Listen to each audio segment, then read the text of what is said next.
What if I told you that one of the most common fears men have about their own bodies turns out to be almost the exact opposite of the truth? Stay with me, because what the research actually shows might completely change the way you think about your own body tonight. I'm Dr. Hannah, a urologist with over 30 years of experience helping men like you regain their energy, performance, and vitality. If you're new here, welcome to the channel.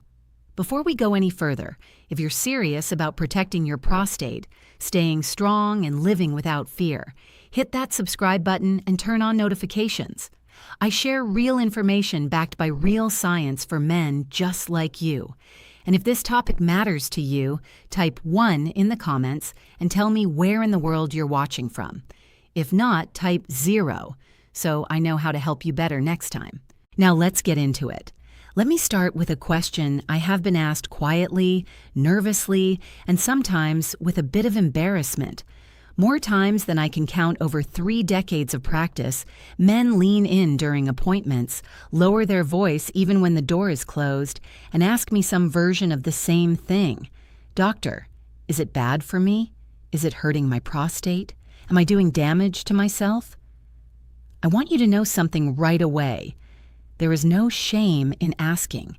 This question has been whispered about in locker rooms, searched late at night in private browser windows, and passed around as half-truths for generations. And for just as long, the answers men received were often built more on old-fashioned moral discomfort than on actual medical evidence. Today I want to clear the air completely.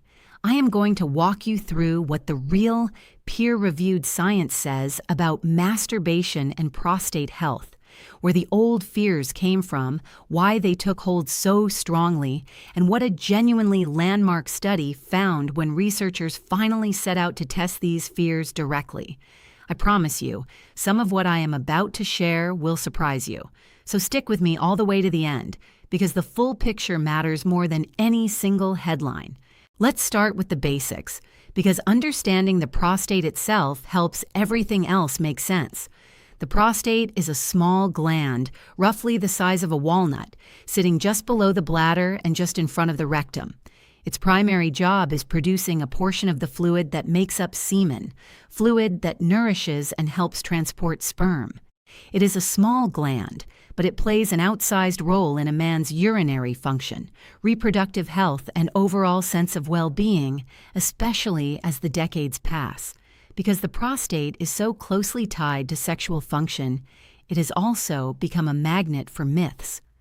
You've probably heard some version of these, that frequent masturbation wears out the prostate like an overused engine part, that it leads to chronic inflammation, sometimes called prostatitis, or the fear that looms largest of all, that it somehow raises the risk of prostate cancer.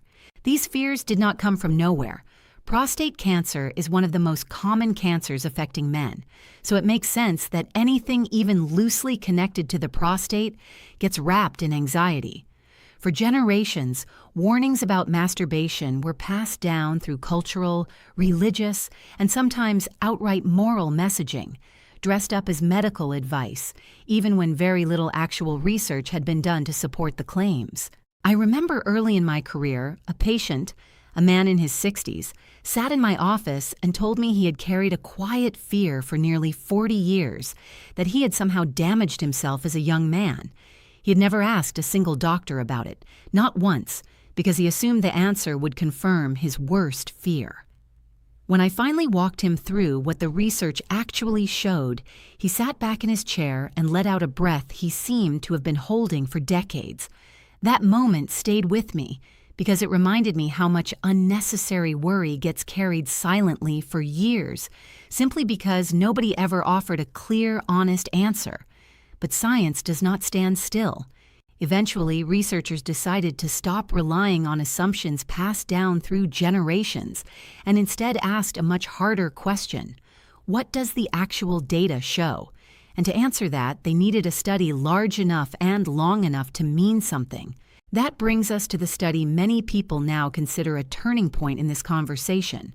Researchers followed a very large group of men, close to 32,000 of them, over a period of nearly 2 decades, carefully tracking their health outcomes alongside detailed information about their lifestyle, including how frequently they reported ejaculating, whether through partnered sex or masturbation. This was not a small survey handed out once. This was a massive, sustained effort to understand a real pattern over real time. And when the results came in, they did not simply nudge the old fears aside. They challenged them directly. Here is the headline finding, and I want you to really sit with this for a moment.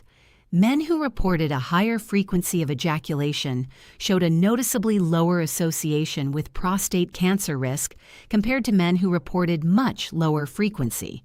In the most striking comparison, men who ejaculated around 21 or more times per month showed meaningfully lower rates of prostate cancer diagnosis compared to men who ejaculated only around 4 to 7 times per month.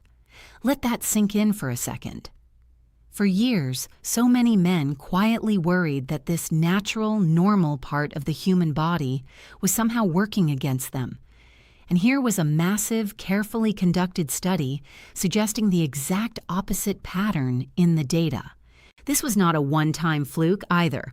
Other research groups, including researchers working with different populations outside the original study, have found similar patterns, adding more weight to the idea that this association is real and worth paying attention to, not just a strange coincidence in one data set.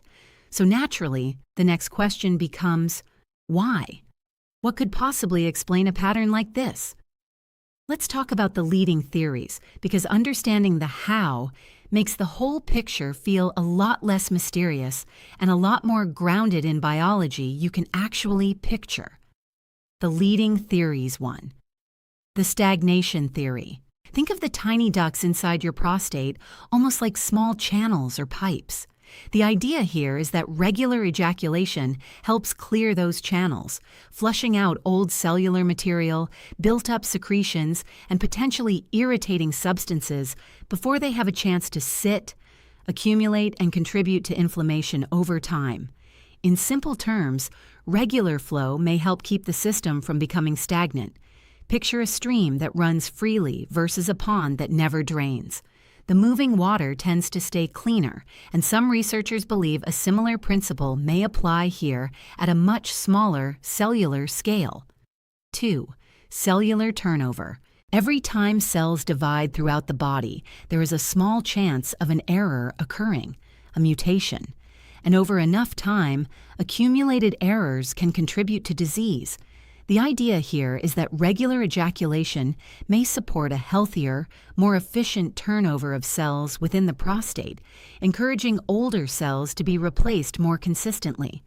This theoretically reduces the window of opportunity for damaged cells to take hold and multiply unchecked. Think of it like regularly rotating stock on a shelf rather than letting items sit indefinitely. Fresher turnover tends to reduce the chances of something going unnoticed and quietly causing problems. 3. Stress and inflammation. Ejaculation is associated with a release of tension and a reduction in psychological stress in many men.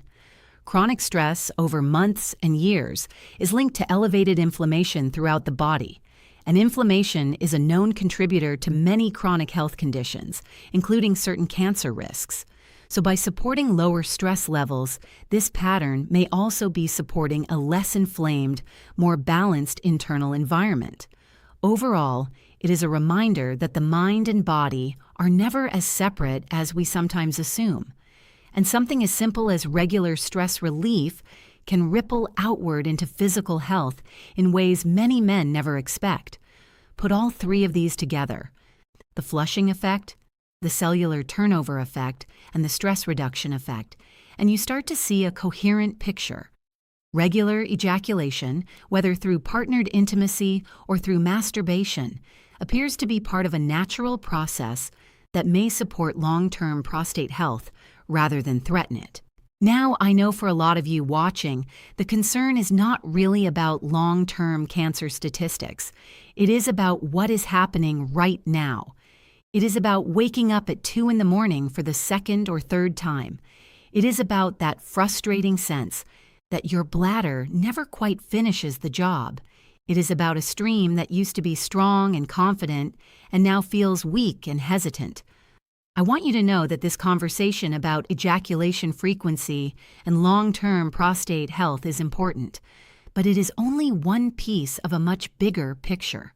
And I do not want you to walk away thinking it is a magic fix for the day-to-day symptoms so many of you are dealing with. So let's pause here for a moment, because before we go further into the bigger picture, I want to say something directly to you. If this information is landing with you, if you are the kind of man who wants real, evidence-based conversations about your health instead of vague reassurances or outdated fear, please take a moment right now to hit that subscribe button and turn on notifications. This channel is built for men exactly like you, men who refuse to just accept discomfort as an inevitable part of getting older, men who want to actually understand their own bodies instead of quietly worrying in silence. Subscribing helps this information reach more men who need to hear it. All right, let's keep going because there is more to this story. Is frequent ejaculation some kind of guaranteed shield against prostate cancer? Here is where I need to be honest with you, because responsible medicine means resisting the temptation to oversell a finding, even a genuinely exciting one. The answer is not exactly, and here is why. What this landmark research shows is a strong association, not proof of direct cause and effect. That distinction matters enormously. It is entirely possible that men who report higher ejaculation frequency also tend to share other healthy lifestyle patterns. Better overall fitness, healthier diets, lower chronic stress, more stable relationships, and it may be the combination of all of these factors together that contributes to the lower risk observed, rather than ejaculation frequency acting alone as some kind of isolated protective switch. So the honest takeaway is this: ejaculation frequency appears to be one meaningful piece of a much larger puzzle when it comes to prostate health. It is not a replacement for everything else. It is not a license to ignore the rest of your health.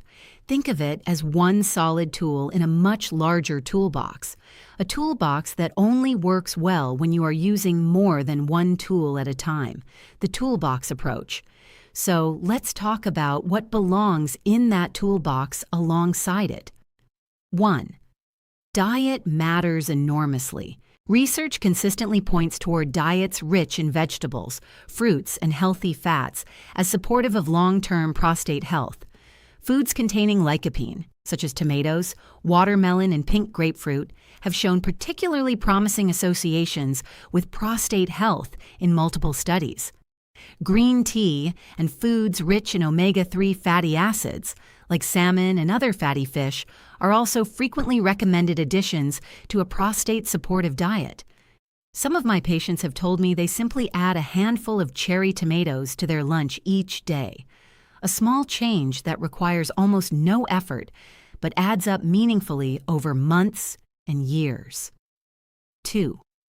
Movement and exercise play a major role. Regular physical activity supports a healthy body weight, and maintaining a healthy weight is deeply connected to reducing the risk of more aggressive forms of prostate-related disease.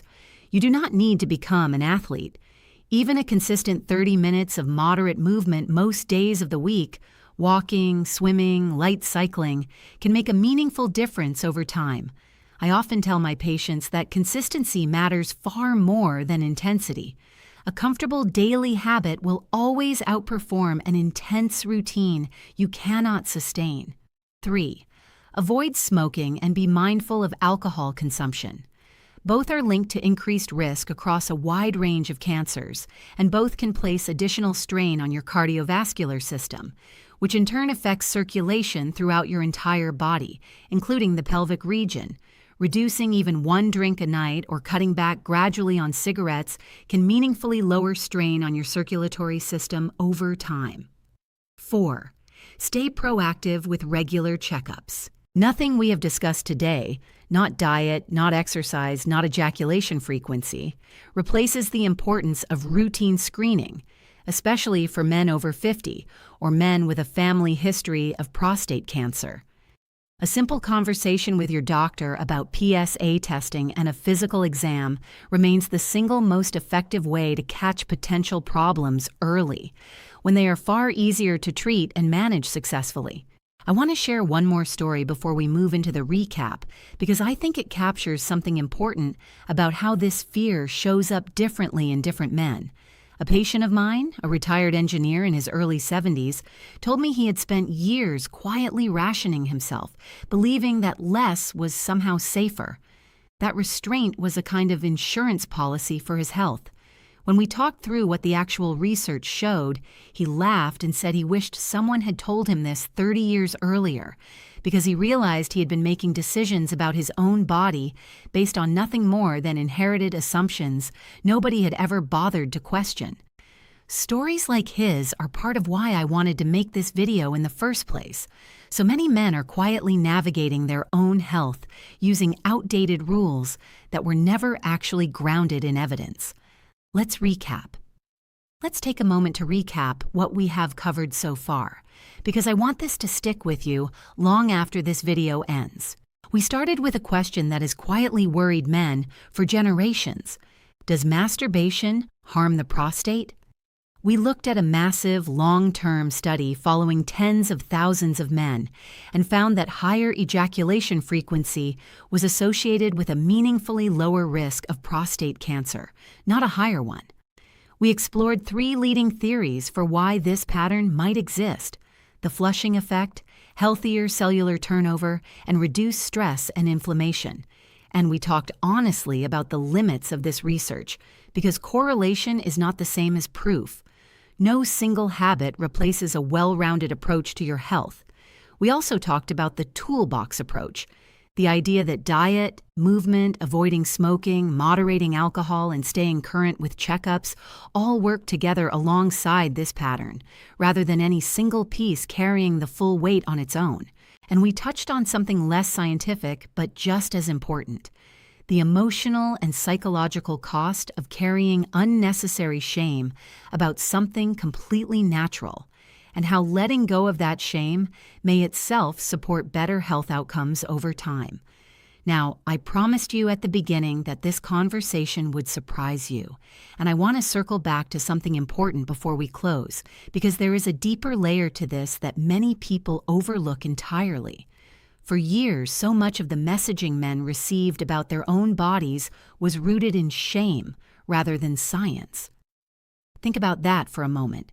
Generations of men grew up believing that a completely natural, normal biological process was something to feel guilty about, something dangerous, something that needed to be restrained or hidden. And what the research actually shows is almost the complete opposite of that inherited fear. This matters beyond biology itself. Carrying unnecessary shame and anxiety about your own body is its own kind of health burden. Chronic guilt and anxiety contribute to stress, and as we already discussed, chronic stress is linked to inflammation throughout the body. So in a strange way, replacing outdated shame with accurate understanding is not just intellectually satisfying, it may genuinely support your physical health as well, simply by lowering the background stress so many men have carried quietly for decades without ever questioning where those fears originally came from.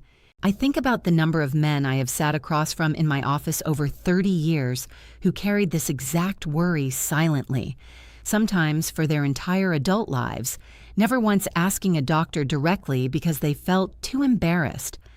I want you to know, if that has been you, there's nothing to be embarrassed about. Your body is not broken. Your body is not working against you.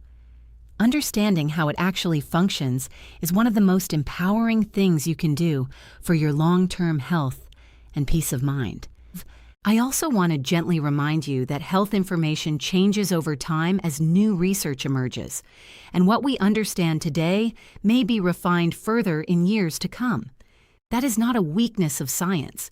It is exactly how good science is supposed to work, always testing, always refining, always willing to correct itself when better evidence arrives. The strength of the findings we discuss today comes from the size and length of the study, not from any single headline or soundbite, the final answer. So let's bring this all the way back to our original question. What does daily masturbation actually do to your prostate? Based on the best available large-scale research we have today, the honest answer is that it does not appear to be the harmful act that outdated fear and cultural messaging suggested for so long. In fact, the data points in the opposite direction, suggesting it may be one small, natural piece of a broader pattern associated with better long-term prostate health outcomes. It is not a cure-all. It is not a substitute for a healthy diet, regular movement, avoiding smoking, moderating alcohol, or keeping up with your annual checkups. But it is also not something you need to carry guilt or fear about. A healthy, balanced approach to your own body, one built on accurate information rather than inherited shame, is something every man over 60 deserves to have. Before I let you go today, I want to leave you with something simple to think about. Instead of asking yourself whether something natural about your own body is dangerous, ask yourself whether you are taking care of the fuller picture. Are you eating in a way that supports circulation and reduces inflammation? Are you moving your body consistently, even if it is just a short walk each day? Are you staying on top of your checkups instead of avoiding them out of fear? These are the questions that actually move the needle on your long-term health, far more than any single number or habit in isolation. If this video helped clear up some confusion or eased a worry you have been carrying quietly, please give it a thumbs up and share it with another man who might need to hear this exact conversation. Subscribe to this channel and turn on notifications so you never miss the next honest, evidence-based conversation about men's health after 60. And I would genuinely love to hear from you in the comments below. What other health myths have you heard passed around for years that you would like me to dig into and either confirm or completely bust with real science? Drop them below and I will be reading through every single one.